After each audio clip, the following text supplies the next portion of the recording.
Hey CNET, I'm Guide1478, and I'm here at the former residence of Thomas Edison here in Louisville, Kentucky. For 134 years, his incandescent light bulb reigned supreme, but that is all starting to change thanks to recent legislation that mandates stricter efficiency standards for lighting. And that means that new bulbs like LEDs and CFLs are starting to become the new normal. This means that replacing your lights is going to be a whole lot different from here on out. But don't worry, because CNET's got you covered with a handy buying guide. So come on, let's talk some lights. So with these new standards and these new bulbs, you're going to need to know a little bit more about lighting when you make your next light bulb purchase. They're going to be a much longer lasting appliance for you. It's going to be more of an investment even if they cost more. So you want to know what you're getting before you get it.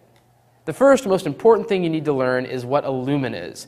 And that is a unit of brightness. A lumen just tells you how bright a light is. The more lumens a light has, the brighter it's going to be. So when you're looking at two bulbs and you want to compare exactly how bright they're going to be, just look at the lumens. Don't worry about the wattage, don't worry about anything else. The lumens are going to tell you how bright it is. It's a concrete number. The more lumens, the brighter it is.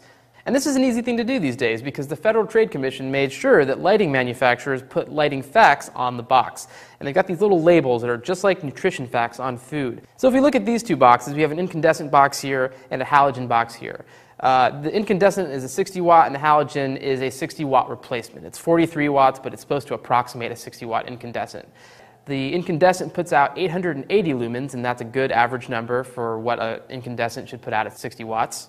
But the halogen only puts out 565, and that's pretty low. So if you wanted a nice bright light that approximated the 60 watt incandescent here, this halogen probably wouldn't be your best bet. And understanding lumens will help you figure that out and shop around and get a better bulb. The other principle that you're really going to want to know and understand is color temperature. The way this works is you've got a scale of temperature from 2700 degrees Kelvin or so to 6000 degrees Kelvin. And the confusing part is that lights on this end of the spectrum, the low end, are considered warm lights. And as they get hotter in terms of color temperature, they're called cool lights. So it is confusing. It's not ideal.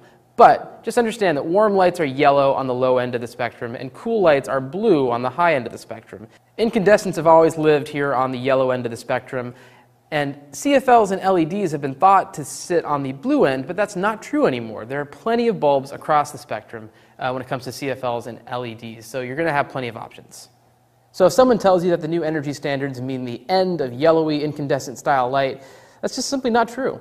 To help you find these options, to make it really easy, the manufacturers even color code their packaging in many cases. Here are two bulbs from Sylvania, or two packages for bulbs, I should say. This one's nice and yellow, this one's blue. And of course, this is a low color temperature, incandescent type light. This is a high color temperature, cool, bluish, very fluorescent light.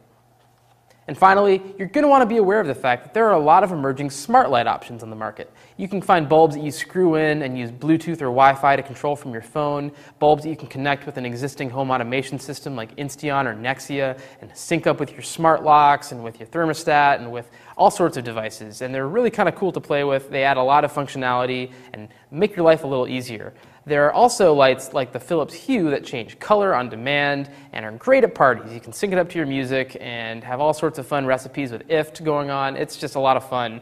A little expensive and kind of a novelty, but as novelties go, this is one that I kind of love.